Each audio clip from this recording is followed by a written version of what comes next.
तो highest order की teaching यही है कि केवल एक ही एग्जिस्ट करता है, दूसरा कोई है ही नहीं। तो इसलिए जो कुछ भी ये जगत के अंदर हो रहा है, यह सब कुछ हो रहा है केवल लीला है। किस तरह, जैसे मूवी हॉल में पिक्चर चलती है कि उसके अंदर आपके करने से कुछ नहीं होता, that is pre decided, pre planned, pre projected. In the same way हमको लगता है हम कर रहे हैं।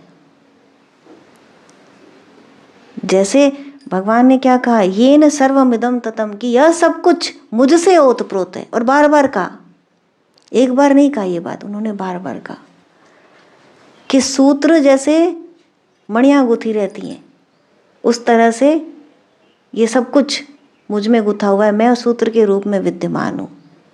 तो यह संसार, समस्त जगत, इसके अंदर मैं व्याप्त हूँ और इसको मैं कवर भी की हूँ। जैसे एनवलप्ड होता है ना, किसी चीज़ को आप ऊपर से ढक लेते, जैसे नारियल का खोल ऊपर से कवर्ड होता है, अंदर गिरी होती, तो इस तरह भी मैं हूँ और उसके अंदर भी पेनिट्रेटेड हूँ, कि सब जगह, कि जैसे सूत वस्त्र के अंदर पूरे में पेनिट्रेटेड है, इस तरह भी मैं हूँ। तो ये न सर्वमिदं ततम। कहीं भगवान कहते हैं कि यह संसार मुझसे व्याप्त है, कहीं कहते हैं मैं इस संसार से व्याप्त हूँ। तो दोनों तरह से, और इसका ओरिजिन भी मैं हूँ, कारण रूप में मैं विद्यमान हूँ। जैसे कार्य और कारण का संबंध होता है कि कार्य जो है वो कारण के अंदर निहित होता है।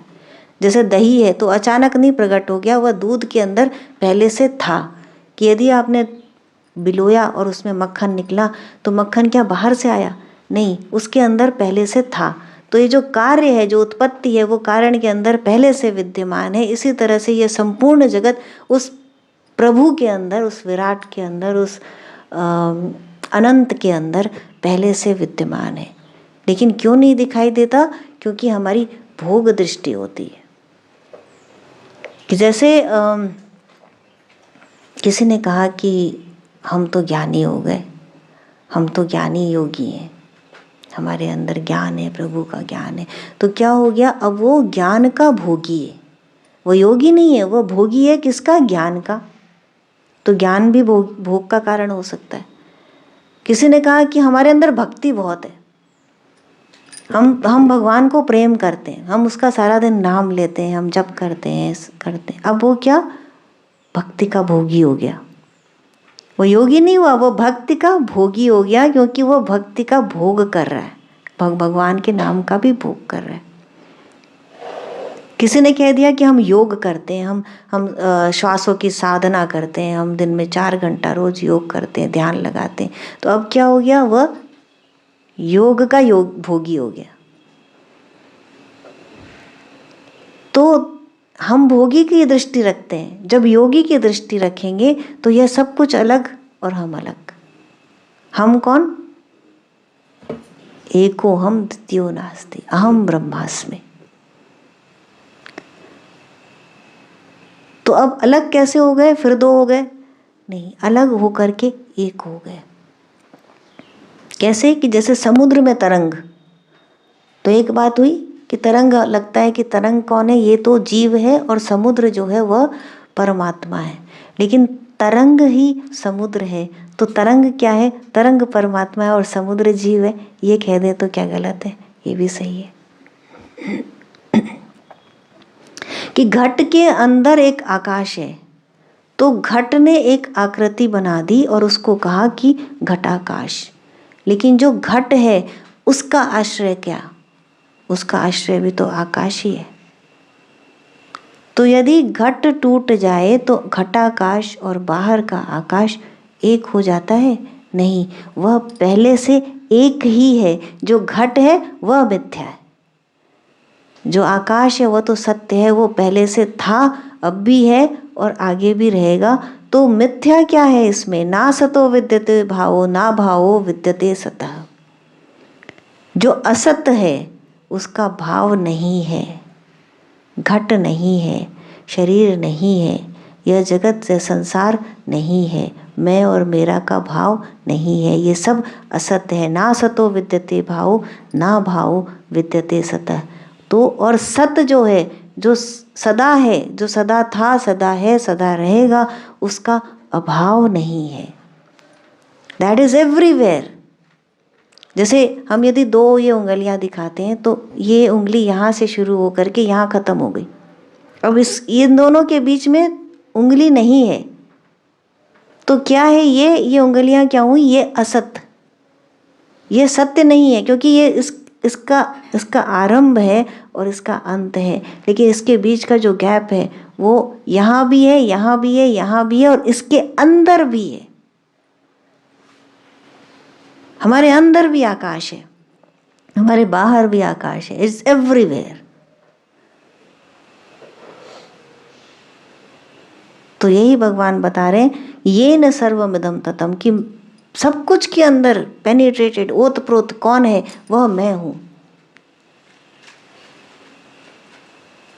हम अपने अहम की सत्ता को इतना प्रकट करके रखते हैं, छोटे से अहम को, कि हम भगवान के अहम को देख नहीं पाते। तो जब ये कहा जाता है अहम ब्रह्मास्मि, तो लगता है कि मैं कैसे ब्रह्म हो सकता हूँ।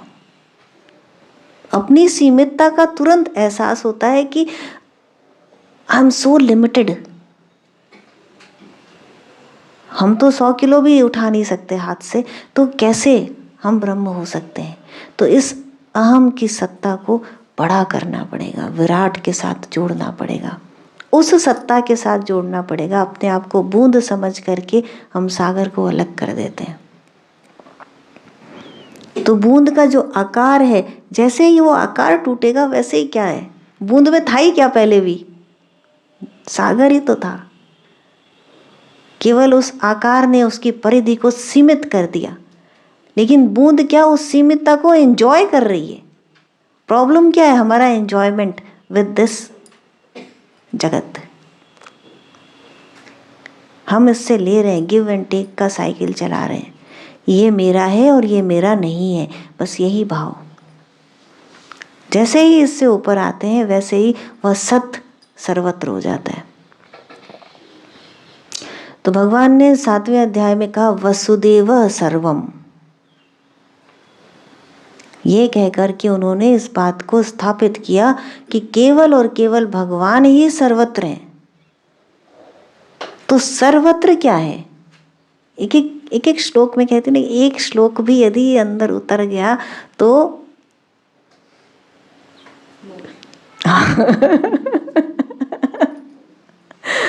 तो वसुदेव सर्वम।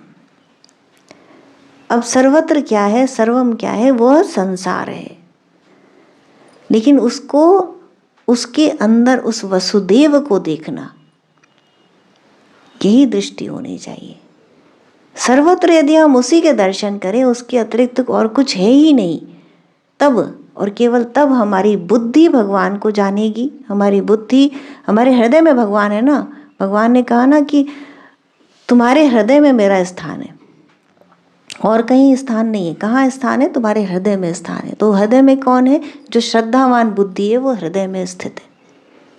तो तभी वो जानेगी, जैसे सब तरफ उसको देख रही है। कैसे? कि हमारे कार्य में नारायण हो, हमारे व्यवहार में नारायण हो, हमारी बुद्धि में नारायण हो, हमारे मन में नारायण हो, हमारे शब्दों में नारायण हो, हमारे श्वास में नारायण हो।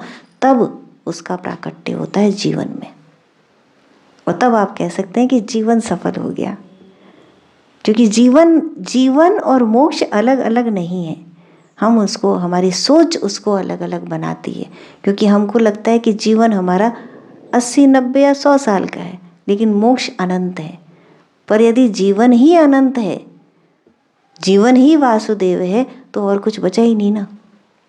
अलग से कुछ रखा हुआ विषय नहीं है मोक्ष की जिसको प्राप्त करना है।